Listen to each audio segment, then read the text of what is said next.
بسم الله الرحمن الرحيم. أنا هرت وحنا هاي نين وداني أو ودن ككينيا ولا شيء أو دولة كينيا قيب كه وحنا موقف كيوي هاي إني دولك مبدأ كينيا لهذا هاي إني ودن كرو قادن كريم أما صوماليا هاتو أما تنزانيا هاتو أما ودمكرها هذان موقف كيوكا لكن ما دام أنك ولا راح أنك ودن كصوماليا حرير دير أو حق الدولة يا حق الشعب كبو ونقد حيو وقت كستا وحن ديرها وإني خلاف كاسيتو لو حليو مد وناقه ولا بدأ الدولة خلاف كودا أي هوس وديان أو خلاف كودا أي حليان أو محكمتها يبوقة كلا ولا في عنها صوماليا وحيد هذا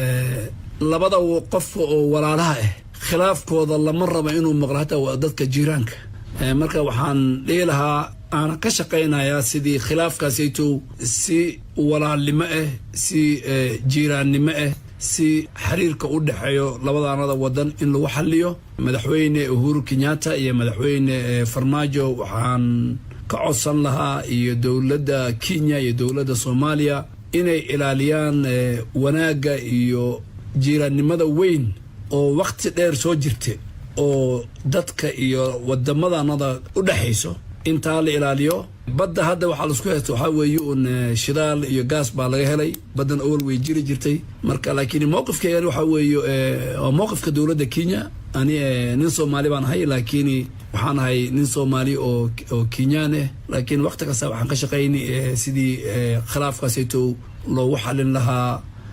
si wanaag ah oo u dhaxayso labada dawlad kadib markii arintan badda ay soo cusboonaatay in Kenya heshiisyadii ay la saxiixtay dawladda madaxweyne Farmaajo ay ka baxday oo ay kamid tahay in boorka lagu dhibo qaar kamid ah saraakiisha dawladda Soomaaliya arintaasi ma arinta badda la socotaa mise waa arin dawladda ayadu gaar ah waxa dawladda Kenya iska bedelay malaha wixii ay la saxiixtay dawladda Soomaaliya oo madaxweyne Farmaajo uu hogaamiyo waxa iska bedelay malaha qof kasta oo wadanka naga soo galo ama qof kasta oo maanta ka daga magaalada Muqdisho nidaam ahaan internationally waxa laga rabaa inaad aqoonsi ama visa ku gasho marka qof kasta aniga kula hadlayo marka wadanka Kenya ka baxay waa in baasaboorkayga la shabadayo madaxweynaha wadanka Kenya markuu ka baxay wadanka hadda kana dhaw jira baasaboorkiisa iyo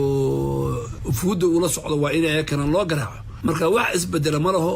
wasiirada Soomaaliya magaalada Nairobi hadday tuban yihiin hadday joogan ilaa 3 ilaa 4 baa joogan